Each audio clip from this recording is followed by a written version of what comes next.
오늘은 2022년 8월 9일이고요. 코스피 2500 돌파, 오만 전자는 도래하는가, 기아 주가 전망이라는 제목으로 오늘 시황 방송을 시작하겠습니다. 네, 오늘 코스피는 역시나 0.42% 오른 2503포인트로 장을 마감했고요.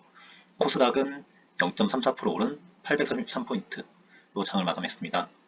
오늘도 역시 외국인과 기관이 정말 오래간만에 들어오면서 쌍끌이 매수세가 이어지면서 오늘도 역시나 초반 약세를 딛고 코스피가 상승하는 모습을 보여줬습니다. 지난밤에 미 증시는 1년 기대 인플레이션을 기존 6.8%에서 6.2%로 크게 하향 조정하자 상승 출발을 했죠.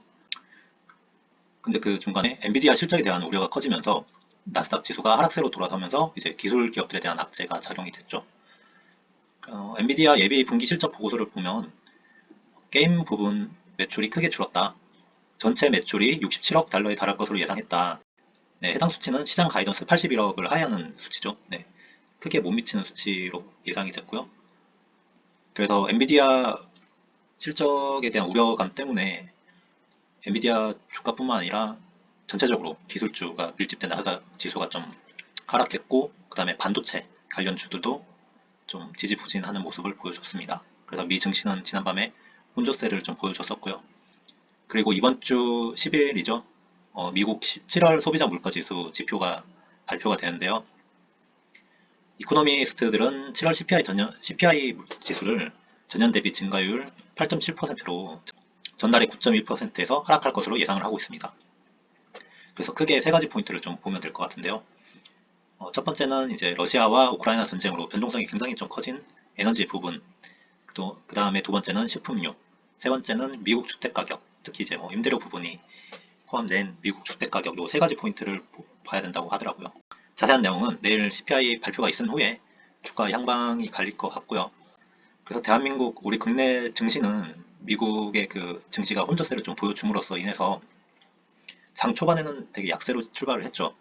그러다가 두 달여 만에 코스피가 장 막판 계속 이제 매수세가 들어오면서 6월 14일 이후 두 달여 만에 코스피가 2500선을 탈환하는 좋은 모습을 보여줬습니다. 특히 시가총액 상위 종목들이 좀 많이 상승을 견인했죠.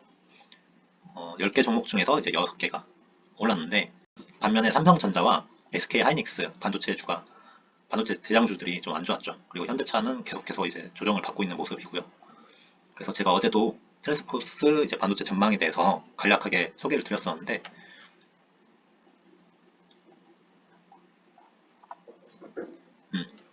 이제 전망치에 따르면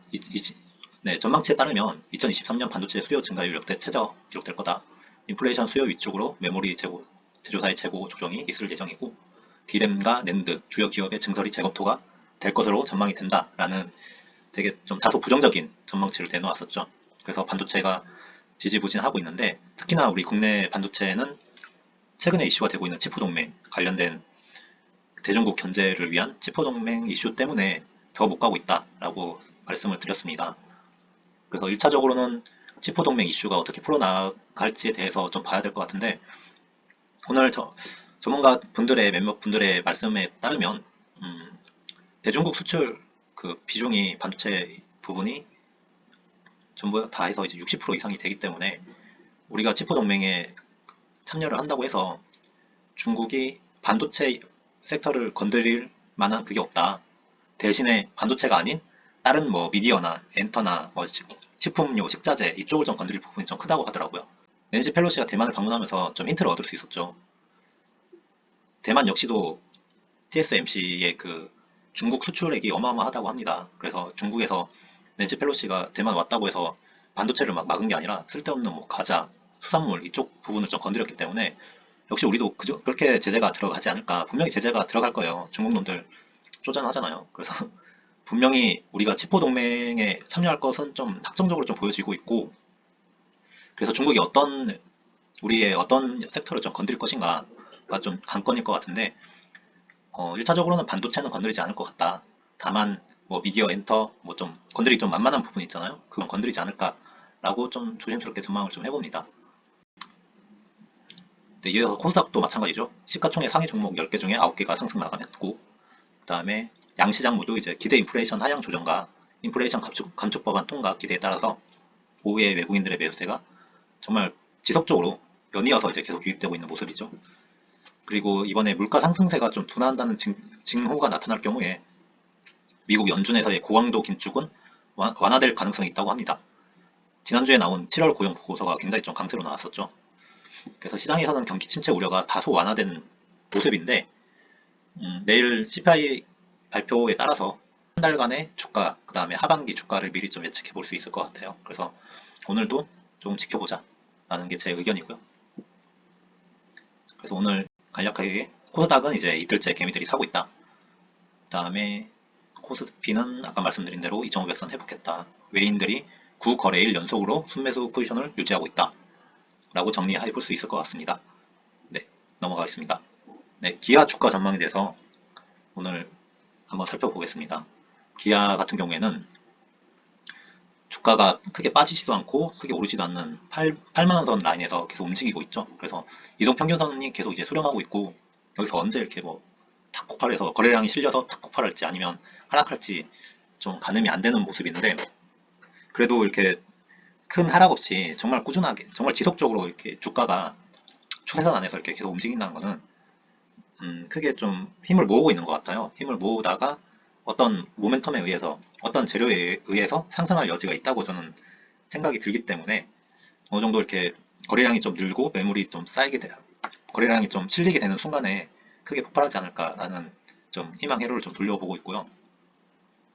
그래서 오늘은 7월 27일 날 IBK 투자증권에서 낸 증권사 리포트를 좀 간략하게 소개해 드리겠습니다. 기아 같은 경우에는 2분기 실적이 굉장히 좋았죠. 그래서 매출액과 영업이익, 영업이익률 모두 다가 굉장히 좋았고 컨센서스 영업이익을 22% 상회하는 모습을 보여줬었습니다. 그리고 매출액과 영업이익 규모가 1분기에 비해서 사상 최대치를 갱신한 모습이었죠. 그리고 영업이익률은 사상 처음으로 두 자릿수를 기록했다. 그래서 실적은 기아가 굉장히 좋다. 제가 일전에도 한번 말씀드렸듯이 주가가 그렇게 오르지 않는데 실적이 받쳐주는 종목은 반드시 오르게 되어 있다. 크게 뭐 하락장이 와도 견딜 힘이 있다라고 말씀을 드렸었는데 기아 같은 경우가 딱 그 제가 말씀드린 종목에 해당되는 종목인 것 같아요. 실적은 굉장히 좋고 그 다음에 상승할 모멘텀은 굉장히 또 남아있고 그렇기 때문에 지금 주가가 계속해서 횡보하고 있더라도 나중에 반드시 한번 터질 만한 주식이다 라고 저는 확신하고 있고요. 그래서 IBK 투자증권에서는 투자 의견을 매수 목표 주가 12만원으로 지금 잡았습니다. 그래서 가장 높았던 원자재 가격이 반영이 3분기에 예정되어 있고 그 다음에 내년에 경기 침체 우려로 인센티브 확대 우려도 존재한다. 아직까지는 좀 조심스럽다. 그러나 이제 높아진 점유율, 그 다음에 상품성에 걸맞는 높은 수준의 실적이 유지될 것으로 기대하고 있다. 그래서 이렇게 투자 의견, 매수 의견을 줬었고요. 그래서 기아는 어떤 모멘텀으로 주가를 올라가야 되나? 역시 친환경차죠. 전기차 판매 확대 모멘텀이 지속될 것으로 보인다. EV6 출시로 선진시장 내 EV 판매가 빠르게 확대되고 있다. 2분기 친환경차 판매도 늘고 있고 그 다음에 판매 비중이 굉장히 좀 늘어나고 있다고 합니다. 특히나 이제 EV6와 2세대 니로 EV 판매가 본격화되면서 국내는 물론이고 유럽이랑 미국 굉장히 전 세계에서 가장 선진 시장이라고 평가되는 유럽과 미국에서도 각각 13%랑 6%로 판매 비중을 높여나가고 있는 상황이라고 합니다. 그래서 EV6의 시장별 판매 비중을 보면 전년 동기 서유럽 시장 판매 비중이 61%였으나 이번 분기에는 국내 판매 비중 32%, 미국 판매 비중 23%좀 다변화되고 있죠. 그래서 이게 좀 더 중요한 것 같아요. 시장이 어떤 특정 시장에 쏠리는 것보다 판매 시장이 굉장히 다변화되면서 그다음에 비중까지 높여간다면 되게 좀 안정화된 사업 구조를 가져갈 수 있죠. 그다음에 리스크도 되게 줄고 그다음에 수익률도 좀 기대해 볼 수 있을 것 같고요. 그래서 EV6의 경우 하반기 생산 능력 확대를 추진하고 있고 그다음에 2세대 니로 EV와 함께 기아의 EV 시장 점유율을 확대에 기여할 것으로 기대하고 있다 라고 하고 있습니다. 그래서 기아 같은 경우에는 지금 계속 횡보하고 있고 8만원대 라인에서 계속 오르고 내리고를 반복하고 있는데요. 제 평단가도 89,000원에 유지하고 있습니다. 그래서 목표가는 뭐 단기 고점인 87,000원 라인으로 제가 목표가를 잡고 있고요. 그 다음에 계속 오늘 추가 매수 하지도 않고 뭐 팔지도 않고 간망 포지션을 유지하고 있는데요. 기아 같은 경우에는 실적, 그 다음에 친환경차의 판매, 그 다음에 어떤 판매 점유율 등을 이렇게 좀 중점적으로 보시면서 주가 방향을 좀 가늠해 보면 좋을 것 같습니다. 네, 오늘 방송은 여기까지 하겠고요. 시청해주셔서 감사합니다.